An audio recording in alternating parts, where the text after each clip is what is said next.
Vamos pues entonces a iniciar con nuestra parashá. Baruch atah Adonai Eloheinu melech haolam, asher kedeshanu bemitzvotav betzivanu al divrei Torah, y todos decimos amén. Pueden tomar sus lugares. Bendito sea el Eterno por la vida de nuestro santo maestro Yeshua Mashiach, la luz del mundo, que pronto vamos a ver en su retorno. Bueno, pues hemos estado hablando ya de varias cosas acerca de la parashá Vayetze, que es la parashá que estamos estudiando. Dimos un resumen general de esta parashá, de cómo Jacob ha tenido que salir de la casa de su padre, las razones por las cuales tuvo que salir de la casa de su padre. Hablamos también del momento en el cual Jacob Avinu encuentra a su futura esposa, a la amada Rachel, todo lo que se da con ese encuentro. Hemos hablado también un poquito acerca del tema de la emuná, de que Hashem tiene el control de todas nuestras vidas. Hemos hablado acerca de cómo el Eterno, quien es bendito, es quien nos trae consuelo en los momentos de dificultad, de soledad, como en el caso de Jacob, nuestro patriarca, quien estuvo solo él, y nada más que con Hashem. Sin nada, absolutamente sin nada, y solamente la mano de Hashem era la que le guardaba y le prosperaba. Y bueno, vamos a seguir hablando acerca del asunto de Jacob, y vamos a ver el escenario que estaba sucediendo con nuestro patriarca Jacob. Él tenía la emoción de que habría de trabajar 7 años por su amada Rachel, a la mujer que había conocido a un lado del pozo, al cual había él quitado una piedra enorme para que ella le diera de beber al ganado de su padre. Y ahí se presentan, se dan sus credenciales, sus identificaciones. Resulta que el Eterno lo llevó derechito a donde tenía que llegar, y se encuentra con esta mujer extraordinaria llamada Rachel, y se hace un convenio entre Labán, su suegro, su futuro suegro, con Jacob, quien tiene la intención de casarse con Rachel. El convenio es: 7 años trabajaré, le dijo Jacob, para casarme con tu hija, sin ningún sueldo. Eso va a ser la dote, mi trabajo. Recuerden que Jacob sale de la casa de su padre sin nada, no tiene nada para dar de dote, aun cuando él, al recibir la bendición, era el depositario de la herencia de la familia, una herencia doble. Los 2 hijos recibían una porción, pero Jacob recibía el doble de herencia.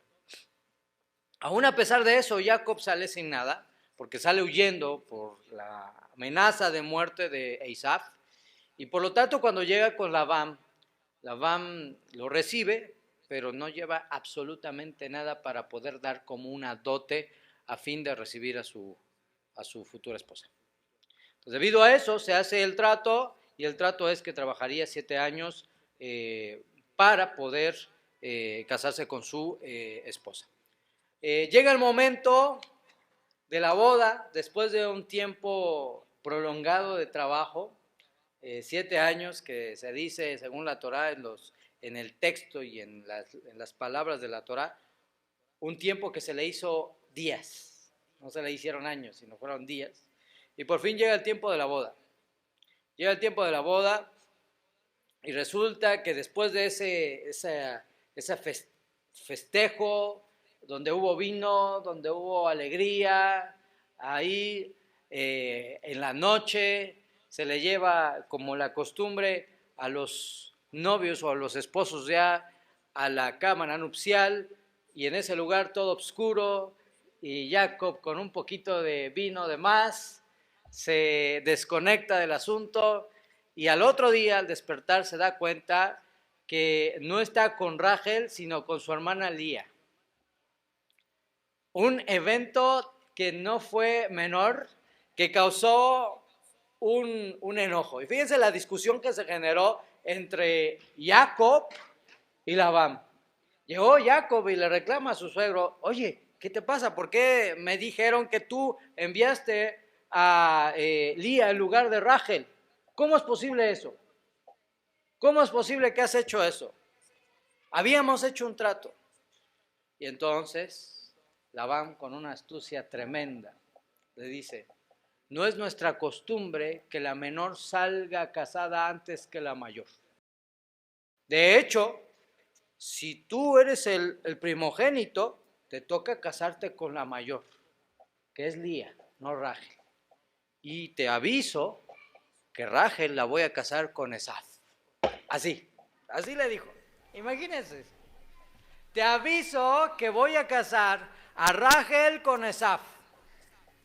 ¿Se imaginan la crisis que tuvo Jacob en ese momento? Que su suegro, con el cual había tratado la boda suya con Rachel, a la hora de la hora le cambia a la hija, y aparte le dice: y a la que quieres, a la que amas, la voy a casar con tu hermano, el que te odia.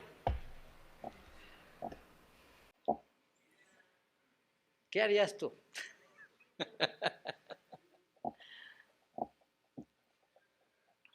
Empezó la negociación. Muy astutamente, Labán consiguió 7 años más de trabajo de Jacob para poderle entregar a Rachel como esposa. ¿Cuántos años tuvo que trabajar Jacob? 14 años. Dice, capítulo 29, verso 25. Entonces fue que en la mañana aquí, que era Lía, la desposada, y dijo Jacob a Labán: ¿qué es esto que me hiciste? ¿Acaso no es por Rachel que trabajé contigo? ¿Por qué me has engañado? Y contestó Labán: no se hace así en nuestro lugar, de dar la más joven antes que la mayor. Y este Labán era un ladrón, tramposo, idólatra de lo peor. Él había hecho un trato porque se había enterado el pueblo que él iba a hacer este cambio de Lía por Rachel. El pueblo ya sabía, la gente que estaba alrededor de Labán sabía. Entonces, como ya se habían enterado, los manda a traer a toda la gente del pueblo y dice: a ver, vengan para acá. Yo sé que tú ya te enteraste que le voy a cambiar la esposa a Jacob. No, pues que sí, fíjate que es por su bien. ¿Entiendes que es por su bien? Sí, es por su bien, está bien, no hay ningún problema. Pero ¿sabes qué? Para mantener esto en secreto, tú que ya lo sabes, me vas a traer una prenda de gran valor, para asegurarme que tú no le vas a decir nada. Porque si tú dices algo, yo me quedo con la prenda que tú me dejes. ¿Estás de acuerdo?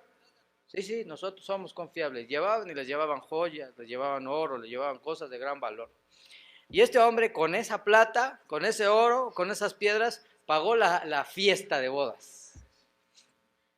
No devolvió nada. Era un ladrón. Era uno de esos que tenía bien programado el chip de ganar, pero mal. ¿Qué pasaba? Que engañaba a la gente. Su costumbre era engañar a la gente con el fin de beneficiarse él. Tan es así que en varias ocasiones le cambió el sueldo a Jacob. Una vez que terminaron los 14 años de trabajo por las esposas, entonces le dijo Jacob: ¿sabes qué? Yo ya terminé, ya cumplí con los años que tenía que cumplir, ya me voy para mi casa. Y entonces Labán lo convence para que se quede un tiempo ahí para producir más, porque él se ha dado cuenta que todo lo que pone, sobre lo que pone mano Jacob, eso es prosperado de una manera tremenda. Entonces no le conviene que Jacob se vaya. Le dice: no te preocupes, no te vayas, aquí todos somos familia, mira, te queremos, quédate con nosotros. tú solamente dedícate a trabajar y yo te voy a dar un sueldo de todo lo que trabajes y te vas a enriquecer. Y entonces, efectivamente, se le entrega en varias ocasiones un sueldo y Jacob empieza a enriquecerse bajo ese sueldo. Y los hijos de Labán empiezan a envidiar lo que tiene Jacob, porque ¿cómo es posible ahora que Jacob se está enriqueciendo a costillas de su padre Labán? Una cosa que sucedió ahí, ¿no? ¿Qué pasó? Que este Labán en varias ocasiones le cambiaba el sueldo. ¿Sabes qué? Mejor ya así no, ahora vamos a hacer así. Y Jacob decía, bueno, ok, está bien. Pero conforme a los cambios que se hacían en su sueldo, la forma en la que iba a recibir su jornal, Hashem lo prosperaba todavía más, y el Ainara, la envidia aumentaba. La envidia aumentaba. ¿Qué pasa? ¿Por qué tuvo que sufrir estas situaciones Jacob? ¿Por qué aconteció esto sobre nuestro patriarca Jacob? Una enseñanza que no debe de ser menor para nosotros, no debe de pasar desapercibida, que no debemos de olvidar y debemos recordar todos aquellos que ya la conocemos, y es esa enseñanza al respecto de que todo, absolutamente todo, lo que nosotros generamos, hacemos, sembramos, viene de nueva cuenta sobre nosotros. Y es una cadena que hasta que no viene la justicia y eso no se rompe, se repite, se repite y se repite. Por ejemplo, cuando Jacob engaña a su padre y le causa sufrimiento a su padre Yitzhak, ese sufrimiento de haberse hecho pasar por Esaú, aun cuando sabemos que era el destino profético que tenía que hacer, al final del día eso generó un conflicto ahí, algo que se tenía que sanar, algo que se tenía que pagar. Resulta que Jacob ahora se encuentra con Labán y llega esta ley conocida como Midá Keneged Midá, medida por medida, en la cual así como él engañó, ahora sería engañado. Le cambian a la mujer y tiene que trabajar. En ese momento sintió en carne propia lo que sintieron aquellos que sufrieron el engaño de sus actos en el pasado. Y esto tiene una enseñanza doble. Por un lado, nos enseña que cuando tú haces algo que daña a alguien y te quieres sentir el victorioso, el que no le pasa nada, sale airoso, etc. La realidad es que eso no sucede. Siempre hay una consecuencia a nuestros actos y tiene un efecto. Y por otro lado, muchas veces cuando esto sucede, logras percibir el dolor, el sufrimiento de aquellos a los cuales tú hiciste sufrir. Y esto es algo muy fuerte. ¿Por qué? Porque es ahí donde se aplica perfectamente Midá Keneged Midá, la medida por medida. Por eso es que cualquier persona que haya hecho sufrir a alguien en este mundo, eso le será tomado, ya sea en este mundo o en el mundo por venir. Y ese sufrimiento generado sobre el prójimo le será impuesto, ya sea en este mundo o en el mundo por venir. La buena noticia, o lo mejor, es que sea en este mundo. Porque en este mundo, ese sufrimiento tiene fin, es pasajero. Pero cuando la paga por el haber causado sufrimiento al prójimo es entregada en el mundo por venir, ese sufrimiento es eterno. ¿Está conmigo? Es la gran diferencia. Esa es la gran diferencia. Imagínense eso. O sea, cuando una persona causa sufrimiento a otros, sea en gran medida o en pequeña medida, eso viene de vuelta. Es como un boomerang, que va y regresa hasta que te da. Nadie se puede escapar de esto. Y aun cuando la persona fallezca y se haya escapado, no se ha escapado de nada. Porque la justicia de Hashem va más allá del momento de la muerte. De ahí viene, por un lado, la importancia del hacer teshuvah y por otro lado, la importancia de que nosotros seamos cuidadosos en cómo convivimos, interactuamos con nuestro prójimo. Cómo convivimos, cómo interactuamos inclusive con Hashem mismo. Cómo le honramos. Cómo respetamos a nuestro prójimo y cómo cuidamos su honor. Que es muy importante con el fin de que nosotros mismos no suframos disminuciones en el futuro. ¿Cuántos están conmigo? Entonces, una persona que ha hecho sufrir a otra, tarde o temprano va a recibir ese sufrimiento. Es una ley. Por lo tanto, nosotros como sabios y entendidos de la Torah, tenemos que aprender a no solamente a sacar provecho santo de las leyes que están escritas en la Torah, sino además de eso, encontrar el enfoque correcto de cómo amar a nuestro prójimo como a nosotros mismos con el fin de evitar a toda costa hacer sufrir a nuestro prójimo y por ende nos vengan después consecuencias graves. Así que eso aplica a tu esposa, a tu esposo, a tus hijos, a tus hijas, a tus padres.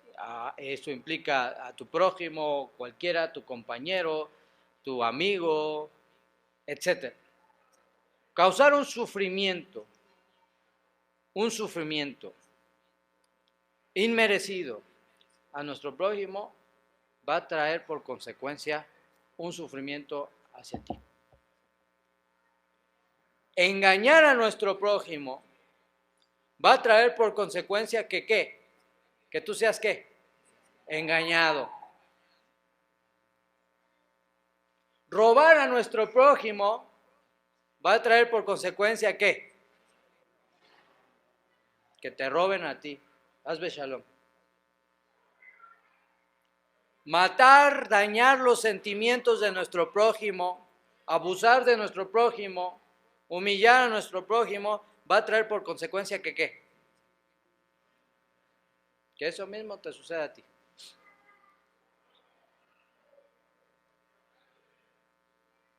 ¿Todo está conmigo?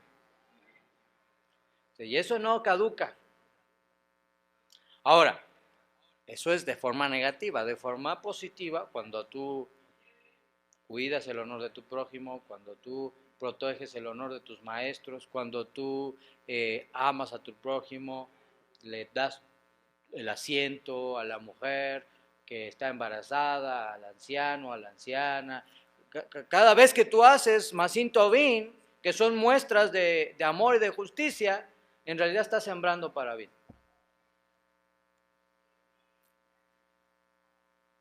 ¿Sí? Además de la justicia ser un estilo de vida, son conductas que muestran tu amor a tu prójimo y además de todo eso, muestran tu temor a Hashem. Labán no era alguien que temiera al Eterno. Jacob se había equivocado y estaba probando en su propia carne el sabor del sufrimiento por un engaño. Más adelante, Labán, al ver que él es engañado porque nadie le avisó que su familia se iba, a pesar de esa situación, él no lo toma para bien, sino al contrario, se enoja y decide inclusive hasta matar a su propio yerno. Como reacción a un rasha, un malvado. Es la conducta general de un rasha. ¿Cuál es esa conducta general de un rasha? Que él las hace, pero no las consiente. Pues yo las hago como quiero, hago lo que quiero y cuando quiero, pero ahí si me lo hacen a mí.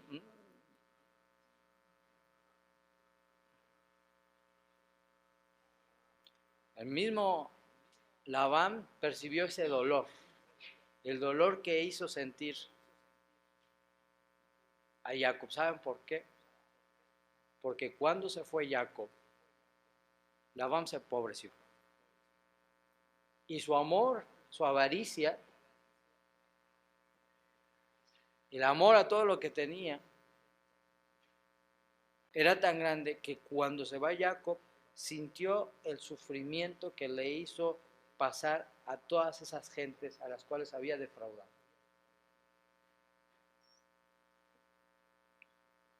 Entonces la Torá no solamente te dice no robes, no maltrates a tu prójimo, no lo humilles porque sea algo bueno para ellos. ¿Es bueno para quién? Para ti. La Torá tiene un doble efecto. Te protege a ti y cuida de tu prójimo. O sea, cada mandamiento, cada ley que aprendemos es una protección para ti y para el de enfrente. Y por eso es que debes de amar, valorar, aprovechar y vivir cada mitzvah que tienes. Y cada acto de bondad, de misericordia que puedas hacer en este mundo mientras tienes vida, será una oportunidad para causar que el Malhut Hashamayim se establezca. Ayúdale a cargar su bolsa a la señora anciana, a pasar la calle a la persona invidente. Lo que Hashem te ponga adelante, hazlo, porque son actos de bondad que al final del día la protección y la bendición viene para ti. ¿Está conmigo? Porque con la misma misericordia que tú actúas, Hashem utilizará esa misma misericordia sobre ti y los tuyos. ¿Acaso no quieres que un día que tú no estés, que estés lejos, Hashem guarde a tu familia cuando tú no estás? ¿No tenemos la esperanza de eso? Pues claro, ¿no? ¿Quién va a desear que le acontezca algo complicado, difícil, doloroso a nuestra familia? ¿Qué hay que hacer? Masin Tovim. Porque por medio de Masin Tovim nosotros ponemos un cerco de protección alrededor de nuestra familia, de nuestros seres queridos, de nuestra comunidad. Pero ¿qué tal cuando nosotros salimos de una fiesta y tiramos todos los basura en la calle y todo esto? Ay, pues ¿qué es basura? Pues todo el mundo tira basura. Pero todo el mundo sabe que cuando tenemos fiesta, la comunidad saca basura. Y eso tiene un efecto. En cambio, cuando tenemos la mentalidad de la Torah, todos nos encargamos de que aquí no pasó nada. ¿Eso tiene que ver con la Torah? Claro que sí. Entonces, mis amados, cuando vemos en Jacob, en Labán, todos estos eventos, pues que les causaron sufrimiento, por un lado nos debe de llevar a la reflexión de cuántas veces hemos sufrido por haber hecho sufrir a otros. Y por otro lado, nos debe de llevar a la reflexión de que hay que corregir para no causar más el sufrimiento de nuestro prójimo. Así que el que adquiere una familia, el que adquiere una comunidad, tiene una responsabilidad muy grande de causar que esa comunidad, que esa familia sea bendecida por sus actos. Esa debe de ser tu mentalidad. La mentalidad de ver cómo tú aportas algo bueno a tu familia, cómo aportas tú algo bueno a la comunidad. No aportarle problemas, enojos, conflictos. Porque el día de mañana, Hasbe Shalom, eso te puede regresar. ¿Cuánto está conmigo? ¿Cómo eres tú? ¿Un buen talmid o un mal talmid? No me digas. Un buen talmid es el que pasa desapercibido. No en el sentido de que no hace nada, sino de que su vida se mantiene en armonía con Hashem, que es como todo está en paz. pasa desapercibido. Un talmid que no es tan buen talmid, todo el tiempo anda que ya se peleó con fulano, que ya que se llevó la cuchara y la olla de sultana, y que pasó y que empujó a fulana y que se discutió que porque su hijo le pegó a sultana. De todas esas cosas son cosas que en el mundo se dan comúnmente, pero en la comunidad no podemos nosotros hacer esas cosas, ni aquí en la comunidad ni afuera. Tenemos que cambiar. O sea, por lo tanto, mis amados, Jacob sintió en su propio cuerpo, en su propia vida, el sufrimiento causado. Nuestra parashá, por lo tanto, nos envía una segulá de protección para el sufrimiento.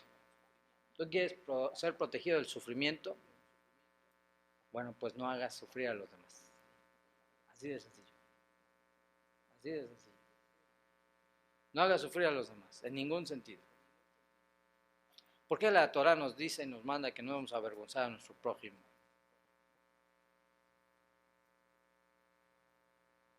¿Saben que avergonzar a alguien puede ser desde algo tan pasajero como como una marca en el alma que no se borra? Hay personas que pasan una vergüenza y no les pasó nada, se levantan y Hashem les ha dado esa fortaleza. Pero hay personas que pasar una vergüenza es lo peor que le ha pasado en toda su vida. Ya no pueden salir ni a la calle, no quieren más que vivir como el avestruz, poniendo su cabeza en el hoyo para que nadie les vea. Quien causa una vergüenza a alguien, y sobre todo con esta característica, es como si lo matara, que le roba su paz. Exponer a alguien en una situación vergonzosa y causar su vergüenza, promoviendo el escarnio, la burla sobre ello, es tan grave que puede causar un daño que lo va a marcar para toda su vida.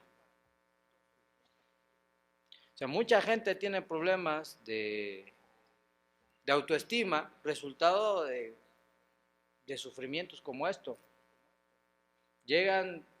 Pasan la adolescencia, llegan a la adultez y tienen marcas que no pueden superar, porque en su niñez o en algún momento de su desarrollo fueron avergonzados o dañados de una manera que quedaron marcados para siempre. Y eso se ve reflejado en su conducta. Cosas tan sencillas como que les da pena saludar, cosas tan sencillas como que tienen miedo a hablar en público, cosas tan sencillas como que no les gusta estar en ciertas reuniones donde tiene que hablar, etcétera, porque eso afecta mucho su autoestima. Entonces uno tiene que tener mucho cuidado con eso, y si es el caso nuestro, hay que sanarlo. Y si nosotros nos hemos dado cuenta que en nuestros hijos o en nuestra familia hay alguien con esto, hay que buscar que eso se sane, porque son cosas que no permiten su desarrollo, no permiten que ellos crezcan, que puedan alcanzar su máximo potencial. Porque si pudiesen llegar aquí, no llegan por ese tema. ¿Y resultado de qué? De haber recibido una vergüenza, de haber sido humillado. Hay otras personas que las humillaciones y las vergüenzas son más bien el potencial. Los hace más fuertes, pero son casos muy contados. Muy contados. La mayoría de las personas pasan todo lo contrario. Entonces, cuando tú dices algo que ni tenías la mente en decirlo, cuando tú hablas enojado, cuando tú hablas ignorantemente, cuando tú hablas inconscientemente, puedes causar un daño tan terrible sobre una persona que no te das cuenta, que no tienes idea. Comentarios que tal vez a ti te son comunes, porque a lo mejor en tu educación, en tu casa son comunes, Pero tal vez en esa familia, en esa persona, ese comentario no fue muy grato. Uno tiene que tener cuidado con eso porque puedes causar vergüenza y sufrimiento al prójimo. Y el resultado va a ser que a la vuelta, ¿quién crees que va a sufrir?